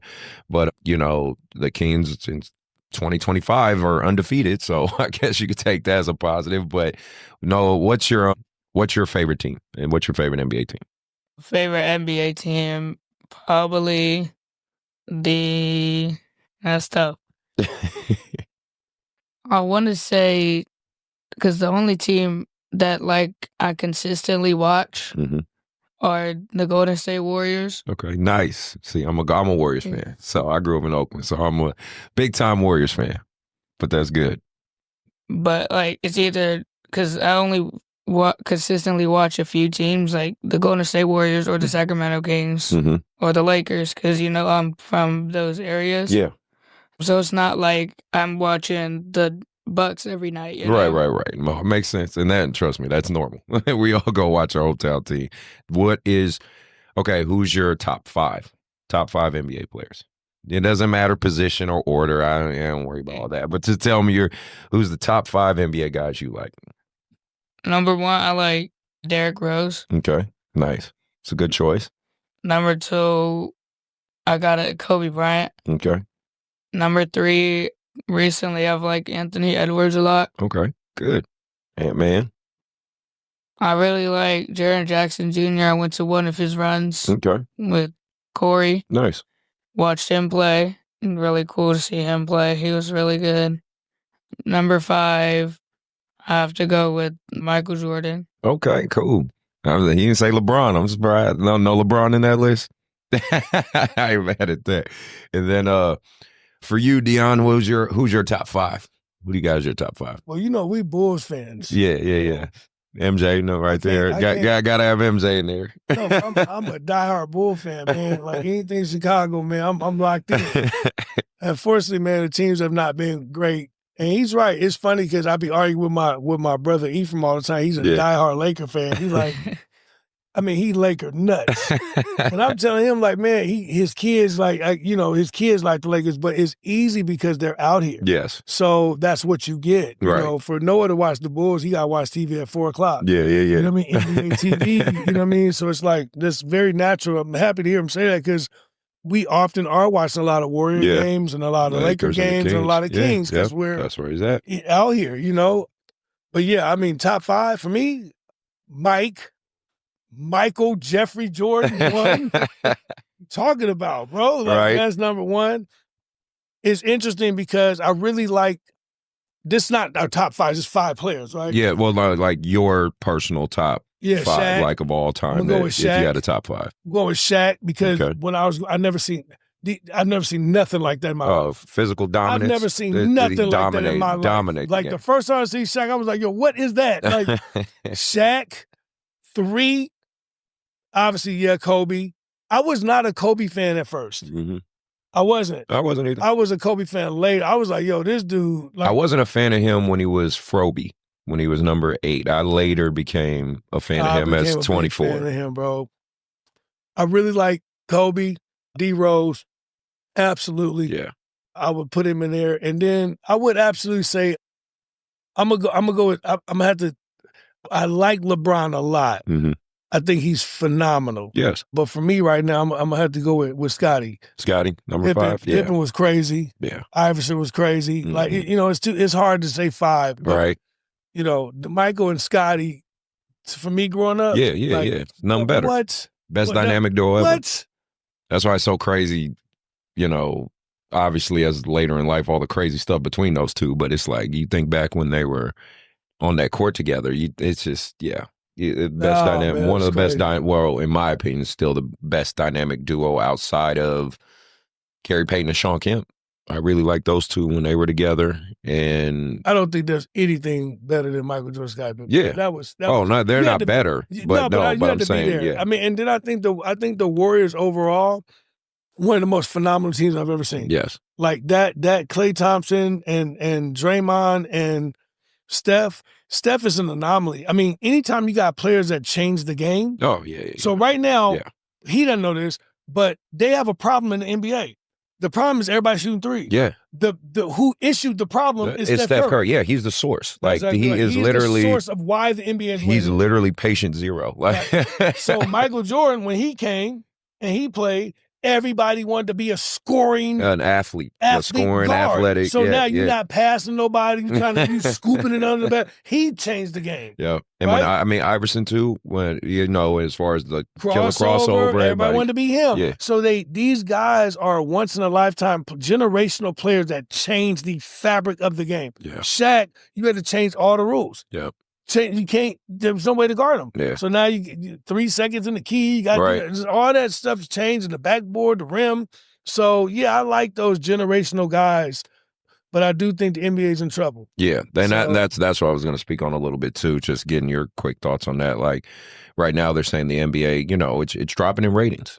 People just aren't watching the product like they used to. And I've saw a lot of recent videos. I don't know if you've seen them on, just on your social media feed and stuff. Is referees are calling a lot of texts that I think just, they're just natural basketball reactions. Like there's a video of like Carl Anthony Towns and this one player from Orlando just clapping at each other, and they gave them both texts for that. I mean, it really has breeded a softer brand of basketball, in my opinion. And on top of, you throw into there everyone shooting threes, on top of star players are doing load management, on top of, it's just like, it's a snowball effect. Yeah. And it's strange because as much money as these players get now in comparison to back then, and all the technological advances, the sports medicine, the sports science, everything we have, it seems our players are, the league's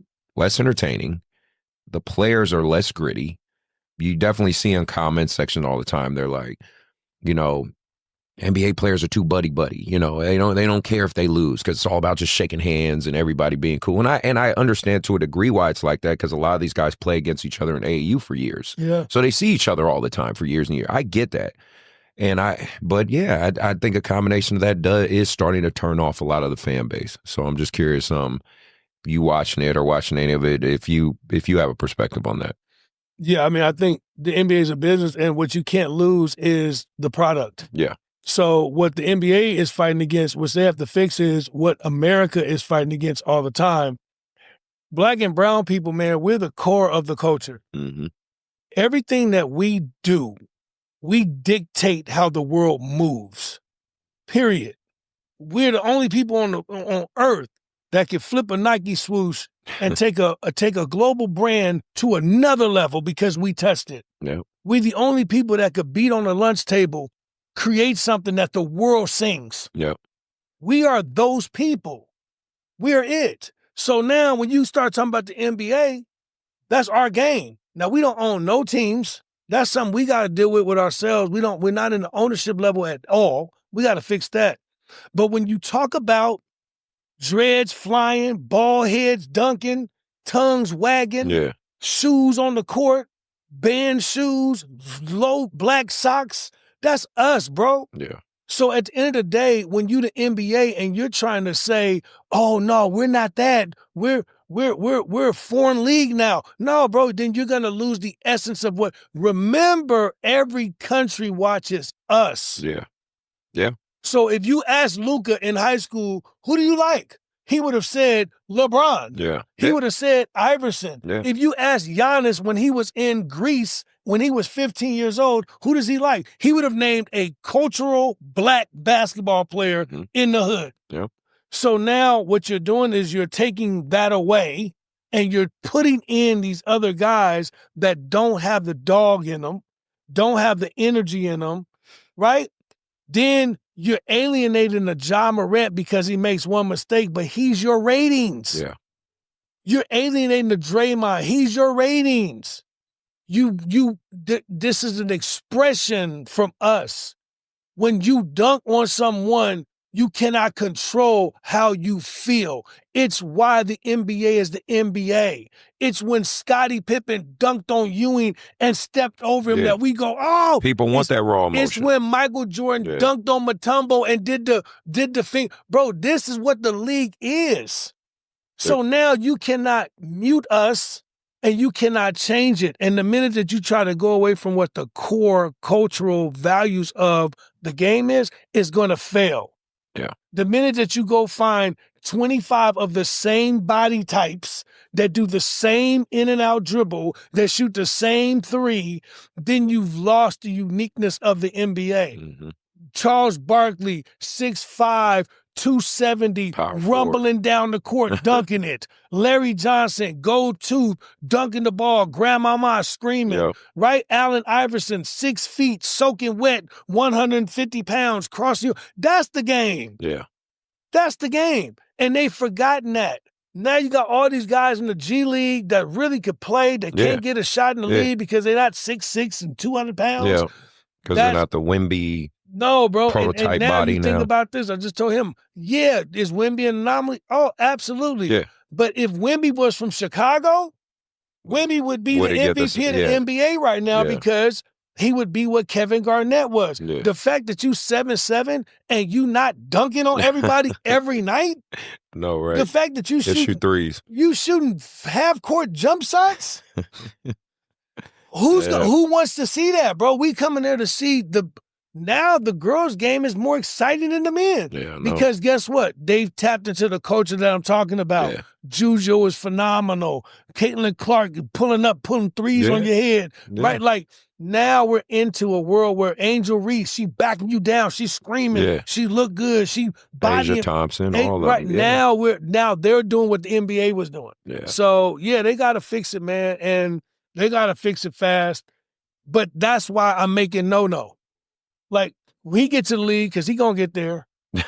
Bro, we not doing none of that. Yeah. We bamming on people. We dunking. Right. We screaming. We going to be as culturally right as we supposed to be. Yeah. Because that's where the game is at, man. The reason they like Ant-Man, because what? Because he hood. Yeah. They could dust him off all you want. He from Atlanta. He hood and country. He going to dunk on you. He going to scream. He going to get to the bucket. He going to let you know what I'm about. That's what the league is. Giannis became culturally right. Giannis is now dunking, flexing, and right. He's one of the few ones that he ain't trying to be your friend. That comes from us. But for everybody out there, man, just know we are it. We dictate music, film, television, fashion, style. We are it. We are the kings and the queens. It's why we are being pulled back. It's why what other race of people on planet Earth would everyone want to stop? Yeah. No. You can't name another race of people. Oh, we got to stop them. Like, no, bro, it's us.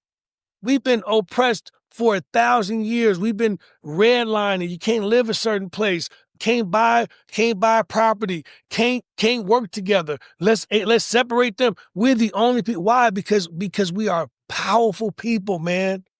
Certainly. We're the only people that could beat on a jail cell, bro, and get out and do it in front of 100,000 people. Yeah. So we got to get ourselves right. We got to understand what's been going on with us. But the NBA is fantastic, bro. The NBA is fantastic. Right. But they got to let the NBA have its identity, and it has to be always the cultural thing of what we're doing here. It's what's wrong with the Kings. Yeah. It's what's wrong with what the Kings are doing wrong. You go to the game, they're trying to appease everybody versus understanding, bro, when they going up and down the court, play Kendrick Lamar. Yeah. It's what it is. Like that's it doesn't matter what market you is. That's what play Kendrick. Where's the DJ at? Right. Where's the essence of energy and urban with the Kings? Yeah. Where's that at? It's missing from the entire arena. It's missing. When you go to the Lakers game, bro, the lights go down, Kendrick playing, the Lakers is dunking, popcorn is flying, people screaming, rappers is on the front of the thing. We have nothing like that here in Sacramento. It's why the market is dying here, and it's why the team doesn't know what it's doing, doesn't have an identity. Right. Bobby Jackson should have been the coach. Yeah. I remember you said that before, too. Bobby should have been the coach. Yeah. Mark Jackson should have been the coach. Even now, Doug Christie, hopefully, if he gets the job, Doug should bring Bobby. Yeah. Like that's culturally what Sacramento needs. Right. So, anyways, I'm gonna get off my soapbox. No, man. No, you're saying a lot of good points and a lot of things that need to be said. I mean, and that's why I wanted to do a quick video reaction because I did want to talk to you kind of about that, you know, as a father and a son perspective on this. Hey, Joe, can you pull up that video on the TV? I put on the Bluetooth. So can you make it big? Full screen? Yep. So this was a compilation of videos. No, you might appreciate this and laugh at this. It's a bunch of kids like around your age or younger. But this is what I do say is kind of the side of AAU we need to work on. It's a video of basically kids doing too much, acting out too much. This is one of the problems I say that persists with AAU, and kind of unfortunately it's a direct correlation to not only having the problem with AAU basketball, but why like kids end up with bad body language. You know, there's a video with that one kid that his homie was scoring and he was in the corner all like upset and stuff. So you guys check out a few minutes of it and see what you think. I'm sure you've seen some of this type of stuff, Noah. Yeah. Like, in my opinion, the coach should have stepped in and something. Like, just come on, play that. No, this is in Rocklin. It's like Rocklin High versus Folsom. Yeah. So part of not that's God. Behold, Disney Plus, Hulu, and Max. You see some of the stuff going on in there. Ultimate bundle for an Joe, can you fast forward to some of the like? Keep going forward. There was one in particular. There's this high school kid just cursing at everybody, talking mess to everybody. I'm surprised he didn't get knocked out, but keep going a little bit more. Yeah, maybe about here. This might have been it. Yeah, it's just balling at the beach in Miami. You're playing on this. Yeah, I'm taking my teams there too. So I'll see you there. Like, see, in high school, that would be a tech right off the bat. Like, you can't, even the kids, like, how is he not? But I think that's where I think referees are screwing up by not holding this accountable. Like, he finally said something, but it's like, no, if you get to issue the tech, the kid learns the problem. And I know if you're listening to the audio, you guys can't see everything, but I'll leave a link for what I'm looking at in the description so you guys could check it out too. And you got parents being, I'm sure you've seen that, Deon. Nice move. Yeah. He's nice. I seen him play. Yeah, I'll definitely leave the link. So if any of you guys want to watch this. I mean, this is a passionate game, but also a game where, you see guys getting off, I understand the passion that the game is played with at the highest level, especially in some of the environments that we've been in. No doubt. I've been in some very, hostile games. Yeah, no doubt. I mean, I'm trying to educate him. I'm like, man, I remember playing games in Chicago and Gary. Everybody is finna be a fight. Yeah. Every time. You know what I mean? But what is wrong with some of this stuff with the kids now is, you could come from Oakland, LA, Sac, wherever, Oak Park, the Del Paso Heights. You could have that in you, and we encourage that. Yeah. Use it as motivation, right? Yeah. But what we're not doing is too low and throwing your fingers at people. Bro, that's when the coach has to be like, come here. Because that's the part I'm talking about. You're not going to play in no one's league with that energy. Well, because to me, if, like, for instance, your son, if he's allowed to do this at 11 years old, like, he's just going to be doing it when he's 16, 17, And now when a college maybe might even be ready to recruit him and they see him acting like that, it don't matter how many points he's scoring. It don't matter how many rebounds he got. It don't even matter if he's a good student. They're not going to, more than likely, most of those, especially if we're talking like big schools like a Duke, a Kentucky or whatever, they like that. That's not coming to my school. No, bro, that's going to transfer to your life. Yeah. Forget school. You finna be doing that at Ralph's. Yeah. Yeah. Yeah. And you finna be getting the police car coming. Like, fuck school, we talking about life now. If you go up to your junior high and you do that, they coming to put you in jail. Yeah. Yeah. If the teacher say something to you and you jump up like, hey, bro, I told you, Right. bro, you out. Right. You jump up in another student's face because you having an altercation and you don't know how to actually speak and actually have a conversation and get that out and you starting to push people, bro, you gone. Yeah. You work up here at FedEx and Joe, the manager, says, Deon, check out. I told you I wasn't to the, bro, you gone. Yeah. So that's what I'm telling you. For the learning blocks of now, for Noah and the rest of these kids, bro, it happens now. It happens right now. Play with the dog mentality, but you playing with an edge so you can kill. You're not playing with an edge so you could do a sports center. Look at what I just did. Yeah. Like, no, man. Yeah. Like, that's too much. Come sit your ass down on the bench until you figure out what you need to do. Because there's certain kids that's not, when you start getting, some of these kids, you're doing this against that kid, certain areas, I'm just going to say it. It don't matter where you come from. You going to run against the wrong kid, and it's not going to be that reaction. Yeah, it's not going to end well for you. No, it's not. I'm telling you that. It's not going to be that reaction. Who do you think is to blame more in these instances? Parents the coach and or the coaches. parents? Both Parents and equally? coaches. Now, I'll tell you, I'm a parent. I'll be going crazy too. Yeah. Like, I done got into all kind of It happens. stuff. I'm not going to act like it's an emotional game. But my argument is normally I never, ever talk to the kids. Yeah. I talk to mine, but I never be like, hey, man, you trying to... I'm not talk to doing another that. person's kids I'm and not all that. doing that Yeah, at all, bro. yeah. I'm talking to my son or I'm talking to the referee. And a lot of times I'm talking to the referee because I'm like, hey, if you don't control the game, it's going to get out of hand. Yeah. That's what I see a lot. You can't let 10, 11-year-old kids play through. No. Because what starts to happen is now they hacking. And they don't have the restraint That's exactly right. So now adults should have. Now they get emotionally mad and they emotionally invested in something, and then it's going to be a fight. Yeah. And that's just what's going to happen. So I had that. I still like kids that are doing I had that. You know, I was a project kid, bro. Yeah. Like lived in a project. I came out I had a chip. Yeah. Shoes on the ground, holes in my shoes, not really got the cool stuff. I could hoop. But if you test me, I'm a test you. Yeah. And that's what I'm saying. Some kids, you get to these certain areas, bro, you're going to get fired on. It ain't going to be push the ball, push it back, push no, the they ball. just Bro, gonna, you just going to get take fired on. Yeah. That's what I know. I know pop. I know, oh, you did a pow. That's all I know. And now that's going to be what it is. And so you want to teach kids, no, you don't need to fight. You don't need to raise your hand. This game is played with restraints. This game is played this type of way. And respect, you know what I mean? Respect. Like, have respect. And the biggest programs in the world, it's funny, like Big U in LA has this program with Snoop where all these kids playing football.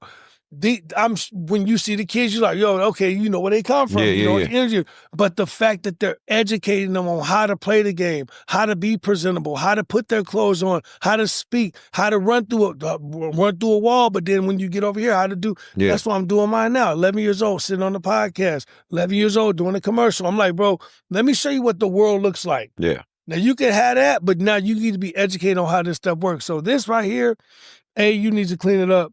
You got to get the right referees. That's number one. Number two, like I said before, parents got to calm their emotions, man. These is kids playing basketball. We get intense because they ours. We going crazy. And sometimes I understand. But when we see kids doing that, that's a community's job to be like, bro, go sit down, man. Like, we don't do that. Yeah, that's not what we represent. That's not what we are, man. Like, we not. You scored on him every time. Now you slapping him in the head. You doing the too low thing every time. Bro, you not in the league. Yeah. You trying to get to the league. Yeah. So you're right. Ain't nobody going to hire you. Ain't nobody going to give you no scholarship. Ain't nobody going to deal with you. And I love when kids do that and then the other kid work them. Yeah. Because it's like, no, bro, let me show you how this work really Right. is. Let me show Just let your game do the talking. Let me do this to you real quick.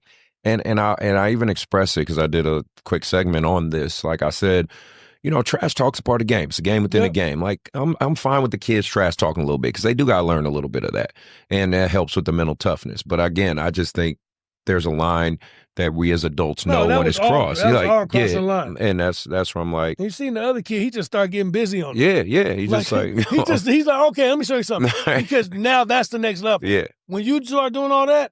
Nothing worse than somebody just get busy on it. Yeah. When you're like, I can't do this. And then now they go out there and work you. Then they got 30.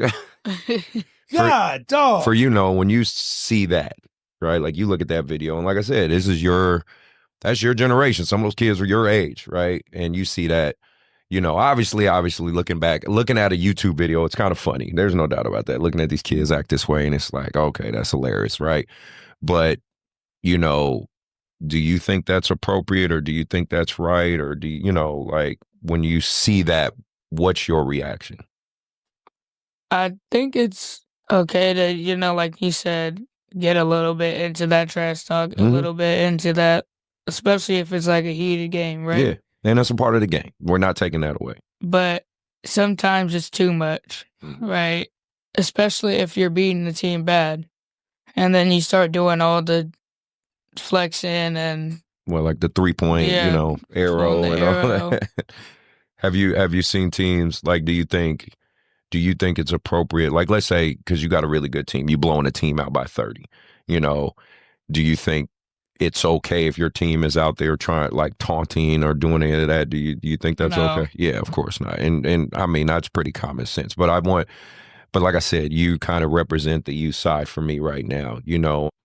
Because I'm sure in your life you've been on the other side of that, right? Where you're down 30, 40 points. It don't feel good, right? Yeah. The last thing, and you see, the other team trying to make fun of you or something like that. It makes you mad, right? Yeah. And that that feeling could escalate into something further, So that's why I'm kind of curious for you as a kid when you see that type of stuff. What do you think? It's kind of what I said before about the trash talk, but it's also it's like a lot of people can't control it. Mm-hmm. So it's just like they don't think before they do it, right? They just do whatever. Yeah. I think that's what the video was that you showed us up there. Mm-hmm. I think that's what was happening, just in my opinion. They just kind of lost control and they did whatever they thought was right, or I don't know.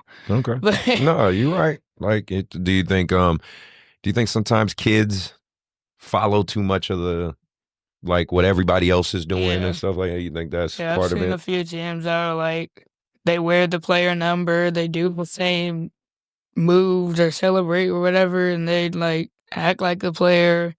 I know it's like they like them a lot or they're a big fan, but it's like sometimes you gotta be yourself, Yeah. No, that's good you said that. Glad you said it.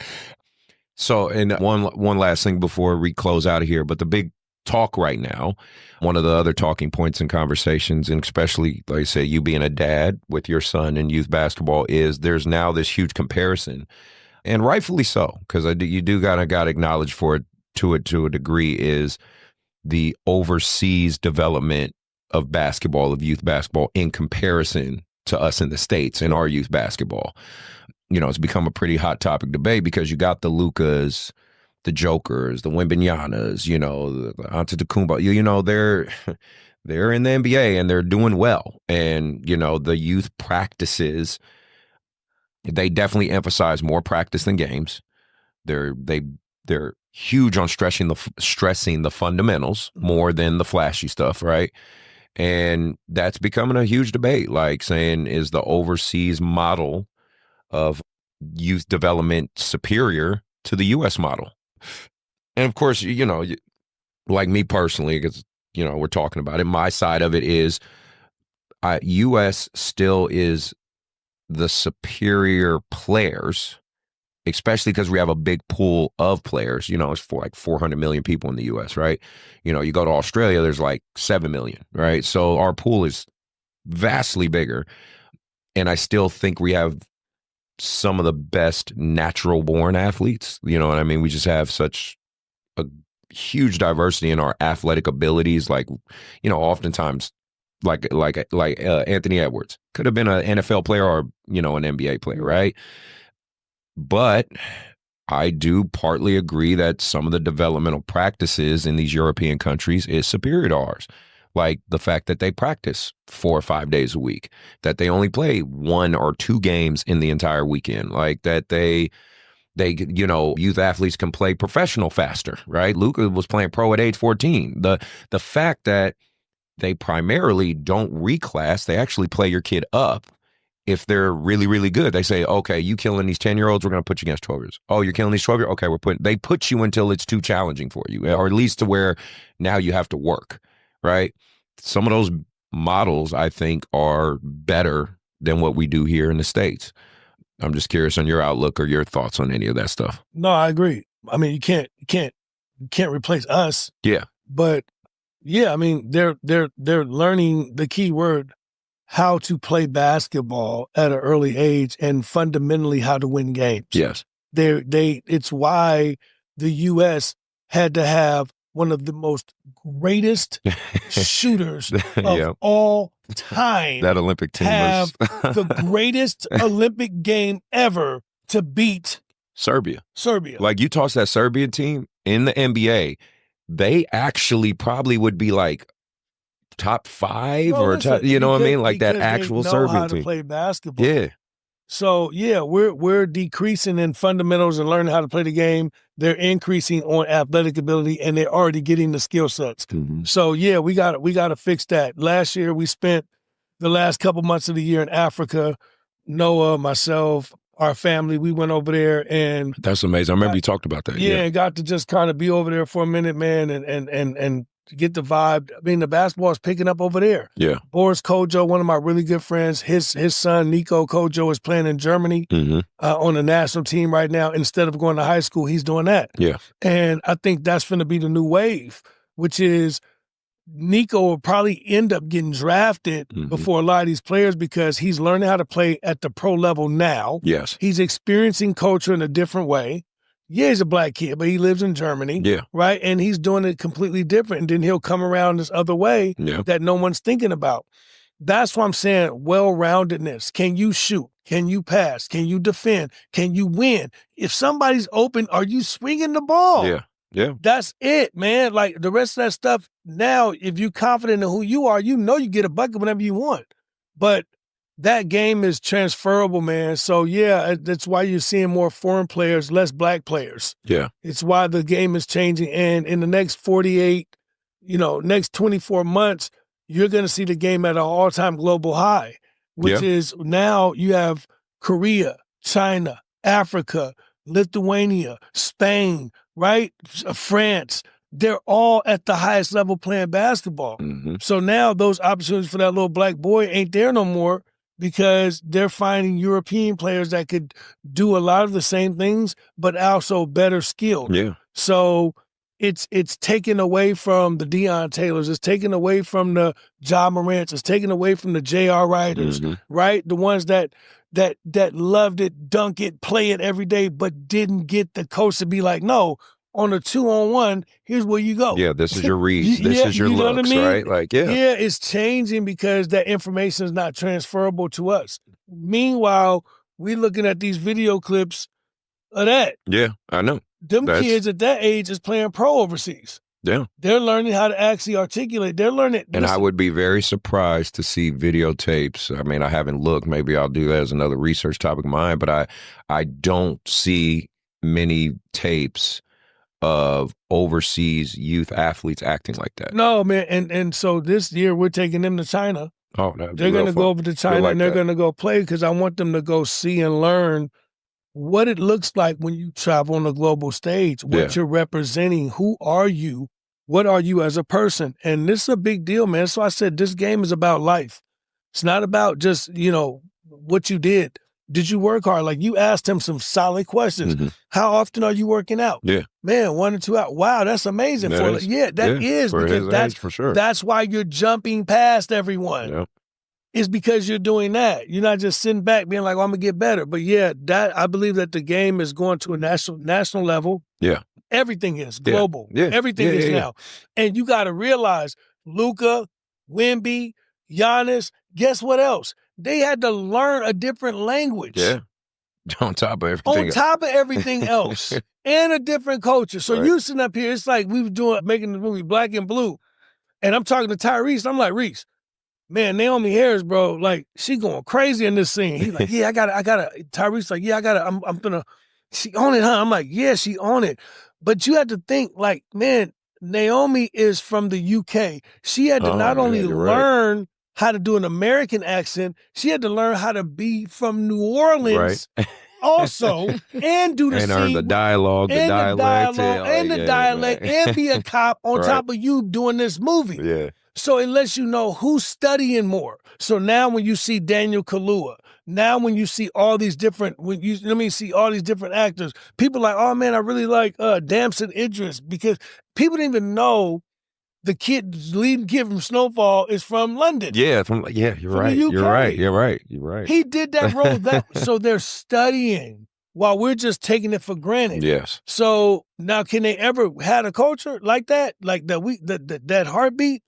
Some people, I think the UK got a lot of energy because they got slums and ghettos and gangs and all the same dumb stuff we got. You're right. But man, the fact that they have to study all those things and then come do the job, and then we just show up like, I'm really from here. Yeah. That's a different thing. So I think we're going to see more foreign players doing more electric things, more amazing things. But hopefully we're also raising a crop of kids now, Noah, JoJo, King Tari, all your kids. Hopefully we're that are learning the right way. Are learning the right way, that can go beat the brakes off of them. Yeah, because I agree. It's still America, bro. Yeah, man. It's our sport. It still is our stop sport. Stop playing with us, man. Y'all better stop playing with us, bro. Like, it's still our sport. Hey, man. But it's like, I call a lot of it out on my show, but, I challenge coaches, to fight the status quo and be different. That's where I try to be different. Like, just so you understand, like, my perspective as a coach, we do the fundamental drills, the boring stuff, you might say, that, I know kids need to learn. Like, we do a bunch of pass and cut drills, scoring without the ball, that type of stuff. You know what I mean? Which isn't always the funnest drills. Let's be real. You kids love to do the 3-on-2s, the 1-on-1s. Like, we get it, but that's not basketball, right? You got to learn how to score without the ball in your hand. You got to learn how, if you cut and cut away, it opens up a drive for the guy with the ball, so then he can drive and attack to kick it out to somebody else. So your cut actually created that whole offense, but you didn't even touch the ball, right? Yeah. I have to teach my kids that, right? And I'm just going to shoot it. Yeah. While y'all doing all that. That's why I'm like, that's why I'm trying to tell you guys, like, European style practices and their youth sports, that's what they're teaching. And they're not just doing it 2 days a week. They're doing it 4 or 5 days a week. And from an early age. Yeah. Man, I know when I was in Europe playing, like, Germany was the best stop for me because I know you saw it out there. All the club teams under me were great. So they had 13, 14-year-olds playing pro, 15, 16-year-olds playing pro, 18, 19. So then I'm on the highest division. So I'm like, yo, this is crazy.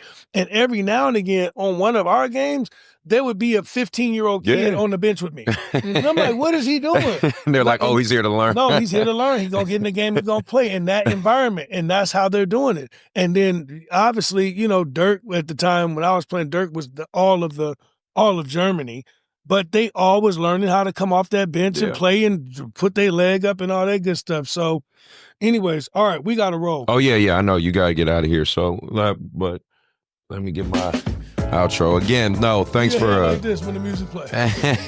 Thanks for coming, man. I always appreciate you, man. And thanks you guys for taking the time. If you listen to the end, you're a real one. Again, do the HBO special, help a brother out. Hit that like and subscribe. Do you have any quick shout outs or anything you want to say real quick? Shout out to my daughter Milan, and shout out to Big Shady, my son Aiden. Big Papa Shady, man. We love you, man. What about you, Noah? Any shout outs, man? My mom. Of course, that's good. Smart kid. Well, anybody else? Mama Roxanne. Who else? What, any of your teammates, your coaches? What? JoJo, King Tari, Alan. Okay. You sure? That's it?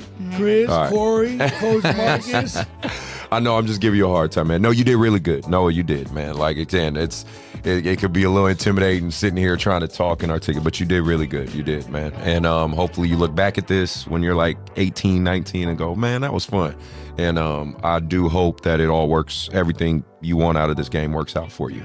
Also, quick shout out to my sponsors real quick before I forget. Dr. Dish, best shooting machine on the market. If you are looking for a shooting machine, hit them up. Tell them Bout That Life sent you. They'll hook you up with a discount. And also, if you are looking for good basketball tournaments, go to Hardwood Palace. They are very consistent. They've been doing this a long time. They have a lot of different levels. They have, tough level basketball to rec level basketball, like anything you're looking for your basketball needs. Please go check Hardwood Palace out. Talk to Grant or Steve. Tell them Bout That Life sent you. They'll hook you up with a quick discount for your first tournament.